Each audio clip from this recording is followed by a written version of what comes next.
Vote bank രാഷ്ട്രീയത്തിന്റെ നെഞ്ചിലേക്ക് മദ്രാസ് ഹൈക്കോടതി അടിച്ചു കയറ്റിയ ഒരു സുപ്രധാന വിധി. 2024 തമിഴ്നാട്ടിലെ സ്റ്റാലിൻ സർക്കാർ ന്യൂനപക്ഷ പ്രീണനത്തിന് വേണ്ടി ഉണ്ടാക്കിയ ഒരു പ്രത്യേക നിയമം കോടതിയെടുത്ത് ചവറ്റുകൊട്ടയിലേക്ക് എറിഞ്ഞു. കേവലം ഒരു കോടതി വിധി എന്നതിനപ്പുറം പതിറ്റാണ്ടുകളായി ഇവിടെ ചിലർ ഒളിപ്പിച്ചു വെച്ചിരുന്ന മൂടി വെച്ചിരുന്ന ഏറ്റവും വലിയൊരു കള്ളത്തരത്തിന്റെ മുഖംമൂടി കൂടിയാണ് ഈ ഒറ്റ വിധിയിലൂടെ കോടതി വലിച്ചു കയറിയത്. എന്താണ് രഹസ്യം? എന്തുകൊണ്ടാണ് മാധ്യമങ്ങളൊക്കെ ഇത് കണ്ടില്ല എന്ന് നടിക്കുന്നത്, അല്ലെങ്കിൽ ചർച്ച ചെയ്യാൻ ഭയപ്പെടുന്നത്? കൃത്യമായ തെളിവുകളോടെ ആരെയും ഞെട്ടിക്കുന്ന ആ വിവരങ്ങൾ നമുക്കൊന്ന് പരിശോധിക്കാം. കഥ തുടങ്ങുന്നത് തമിഴ്നാട്ടിലെ തൂത്തുക്കുടിയിലാണ്.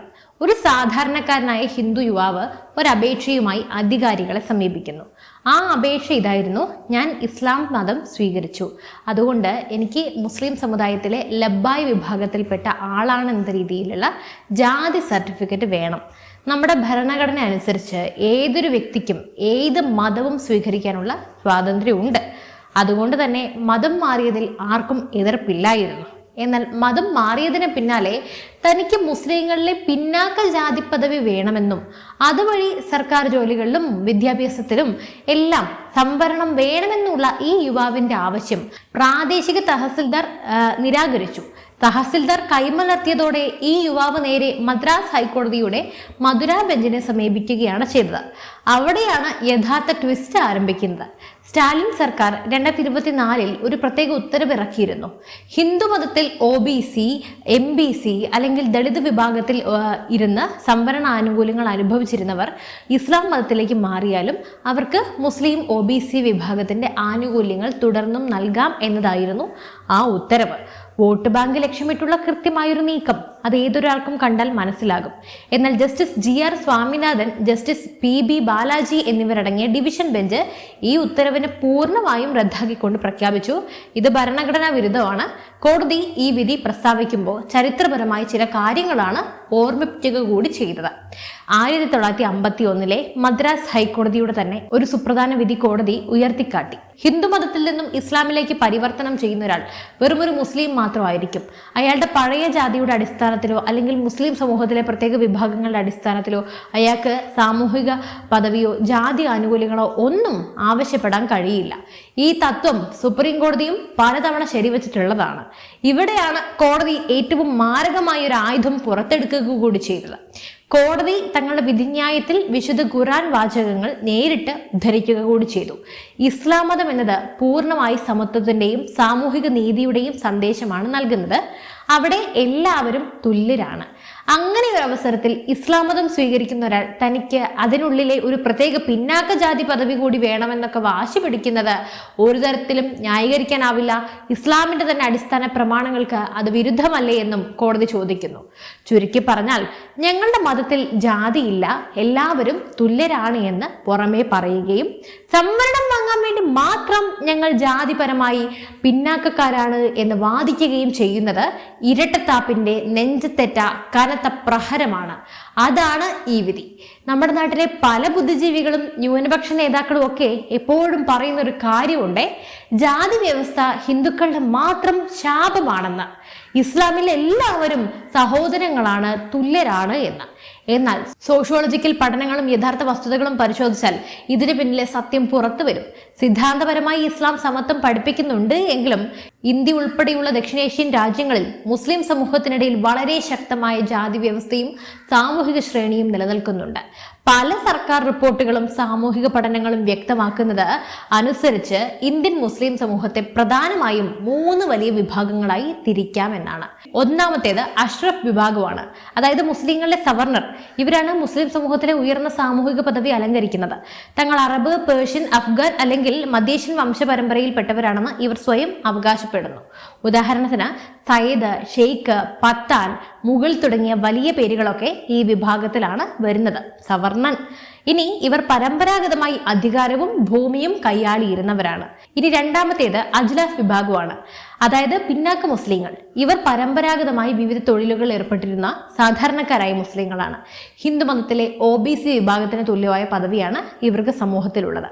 നെയ്ത്തുകാരായ അൻസാരിമാർ, കശാപ്പുകാരായ ഖുറേഷിമാർ, കൂടാതെ മൻസൂരി, ജുലാഹ തുടങ്ങിയ വിഭാഗങ്ങളൊക്കെ ഈ ലിസ്റ്റിലാണ് വരുന്നത്. ഇവർ ഭൂരിഭാഗം സംസ്ഥാനങ്ങളിലും OBC പട്ടികയിൽ ഉൾപ്പെട്ടിട്ടുള്ളവരാണ്. ഇനി മൂന്നാമതായി വരുന്നത് അർസാൽ വിഭാഗമാണ്. അതായത് ദളിത് മുസ്ലിങ്ങൾ. മുസ്ലിം സമൂഹത്തിലെ ഏറ്റവും താഴെത്തട്ടിലുള്ള സാമൂഹികമായി കടുത്ത വിവേചനം നേരിടുന്ന വിഭാഗമാണിത്. ഹിന്ദുമതത്തിലെ പട്ടികജാതി, പട്ടികവർഗ അഥവാ SC ST വിഭാഗങ്ങൾക്ക് തുല്യമായ അവസ്ഥയിലാണ് ഇവരുടെ ജീവിതം. ഹലാൽ ഗോർ, ലാൽ ബേഗി, മെഹത്തർ തുടങ്ങിയ വിഭാഗങ്ങൾ ഇതിന് ഉദാഹരണങ്ങളാണ്.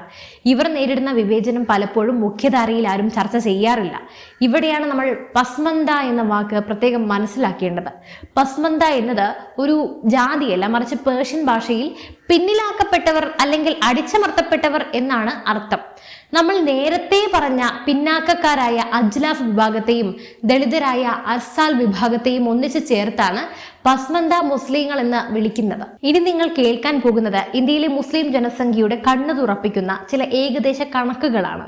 മുസ്ലിം സമൂഹത്തിലെ ഈ ആഭ്യന്തര വിഭജനം എത്രത്തോളം ഭീകരമാണെന്ന് ഈ നമ്പറുകൾ കേട്ട് കഴിഞ്ഞാൽ നിങ്ങൾക്ക് ഏകദേശം മനസ്സിലാകും. ഇന്ത്യയിലെ ആകെ മുസ്ലിം ജനസംഖ്യയെ നമ്മൾ പരിശോധിച്ചു കഴിഞ്ഞാൽ അതിൽ വെറും 10 മുതൽ 15% വരെ മാത്രമാണ് ഉയർന്ന സാമൂഹിക പദവിയുള്ള ഈ അഷ്റഫ് അഥവാ സവർണ വിഭാഗമുള്ളത്. എന്നാൽ ബാക്കി വരുന്ന 85 മുതൽ 90% വരുന്ന ഭൂരിഭാഗം മുസ്ലിങ്ങളും ജനങ്ങളും ഈ പസ്മന്ത വിഭാഗത്തിൽപ്പെട്ടവരാണ്. അതായത് OBC ദളിത് മുസ്ലിങ്ങൾ. ഈ കണക്കൊന്ന് ആലോചിച്ച് നോക്കൂ. 85 മുതൽ 90% വരുന്ന സാധാരണക്കാരായ മുസ്ലിങ്ങളെ പൂർണ്ണമായും നിയന്ത്രിക്കുന്നത് വെറും 10 മുതൽ 15% മാത്രം വരുന്ന അഷ്റഫ് എന്ന സവർണ മുസ്ലിങ്ങളാണ്. പള്ളികളുടെ നേതൃത്വത്തിലും വലിയ രാഷ്ട്രീയ പാർട്ടികളുടെ തലപ്പത്തും വോട്ട് ബാങ്ക് രാഷ്ട്രീയത്തിൽ ഗുണഭോക്താക്കളായും ഇരിക്കുന്ന ഭൂരിഭാഗം ഈ ഒരു ചെറിയ സവർണ വിഭാഗമാണ്. ചില ഉത്തരേന്ത്യൻ സംസ്ഥാനങ്ങളിൽ, പ്രത്യേകിച്ചും ഉത്തർപ്രദേശിലും ബീഹാറിലും ഒക്കെ പസ്മന്ത മുസ്ലിങ്ങൾ തങ്ങൾ നേരിടുന്ന വിവേചനങ്ങൾ ഇപ്പോൾ തുറന്നു പറയാൻ തുടങ്ങിയിട്ടുണ്ട്. വിവാഹ ബന്ധങ്ങളിൽ കടുത്ത ജാതി ചിന്ത, ചിലയിടങ്ങളിൽ ഒരുമിച്ച് ഭക്ഷണം കഴിക്കുന്നതിലെ വിലക്കുകൾ, അതായത് ഈ 2026 നമ്മൾ ഈ പ്രബുദ്ധർ എന്ന് പറയുന്ന മുസ്ലിം വിഭാഗത്തിലെ കാര്യമാണ് പറയുന്നത്. പള്ളികളിലും ഖബർസ്ഥാനുകളിലും പോലുള്ള വിവേചനങ്ങൾ എന്നിവയെല്ലാം പസ്മന്ത പ്രവർത്തകർ പരസ്യമായി ഉന്നയിക്കുന്നുണ്ട്. അതുകൊണ്ട് തന്നെയാണ് ഉത്തർപ്രദേശിൽ യോഗി ആദിത്യനാഥ് സർക്കാർ പസ്മന്ത മുസ്ലിങ്ങൾക്ക് പ്രത്യേക ആനുകൂല്യങ്ങളും വികസന പദ്ധതികളും ഒക്കെ നൽകുമ്പോൾ അവർ പരസ്യമായും യോഗിക്ക് പിന്തുണ പ്രഖ്യാപിക്കാനുള്ള കാരണം. തങ്ങളെ വോട്ട് ബാങ്കുകളായി മാത്രം കണ്ടിരുന്ന സ്വന്തം സമുദായത്തിലെ പ്രമാണിമാരെക്കാൾ തങ്ങൾക്ക് ജീവിക്കാൻ സാഹചര്യം ഒരുക്കി തരുന്നത്, തങ്ങളെ ചേർത്ത് പിടിക്കുന്നത് സർക്കാരാണെന്ന് അവർ തിരിച്ചറിയുന്നു. നമ്മുടെ കേരളത്തിലൊക്കെ വെള്ളാപ്പള്ളി നടേശനെ പോലെയുള്ള സാമൂഹിക നേതാക്കളൊക്കെ പലപ്പോഴും ഉന്നയിക്കുന്ന ഒരു കടുത്ത ചോദ്യമുണ്ട്. എന്തുകൊണ്ടാണ് ഒരു വിഭാഗത്തിന് മാത്രം ഇരട്ട ആനുകൂല്യങ്ങൾ അല്ലെങ്കിൽ ഡബിൾ സംവരണം ലഭിക്കുന്നത് എന്നൊക്കെ. വെള്ളാപ്പള്ളി ഞാൻ ഒരിക്കലും ന്യായീകരിക്കുന്നൊന്നുമില്ല. പക്ഷേ ഈ ചോദ്യം ഏറെ പ്രസക്തമാണ്. ഇതിനെ ചോദ്യം ചെയ്യുമ്പോൾ അവരെ വർഗീയവാദി എന്ന് വിളിച്ച് വായടപ്പിക്കാനാണ് പലരും ശ്രമിക്കാറുള്ളത്. എന്നാൽ നിയമപരമായ യാഥാർത്ഥ്യം എന്താണ്? ഒരു OBC മുസ്ലിമിന് നിലവിൽ 2 തരത്തിലുള്ള ആനുകൂല്യങ്ങൾ ഒരേ സമയം അനുഭവിക്കാൻ സാധിക്കുന്നുണ്ട് എന്നത് വലിയൊരു വസ്തുതയാണ്. ഒന്നാമതായി അവർക്ക് ലഭിക്കുന്നത് OBC സംവരണമാണ്. OBC വിഭാഗത്തിൽ ഉൾപ്പെട്ടിരിക്കുന്നത് വഴി വിദ്യാഭ്യാസ സ്ഥാപനങ്ങളിലെ സീറ്റുകൾ, സർക്കാർ ജോലികൾ, OBC സ്കോളർഷിപ്പുകൾ, ഹോസ്റ്റൽ സൗകര്യങ്ങൾ എന്നിവയെല്ലാം ഇവർക്ക് ലഭിക്കുന്നു. രണ്ടാമതായി ഇതിനോടൊപ്പം തന്നെ ഇവർക്ക് ന്യൂനപക്ഷ ആനുകൂല്യങ്ങളും ലഭിക്കുന്നുണ്ട്.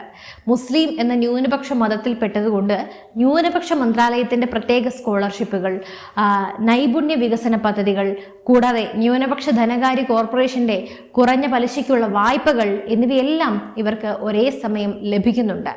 ഇതുകൊണ്ടൊക്കെ തന്നെയാണ് മദ്രാസ് ഹൈക്കോടതി ഇപ്പോൾ കൃത്യമായി ചോദ്യം ചെയ്തത്.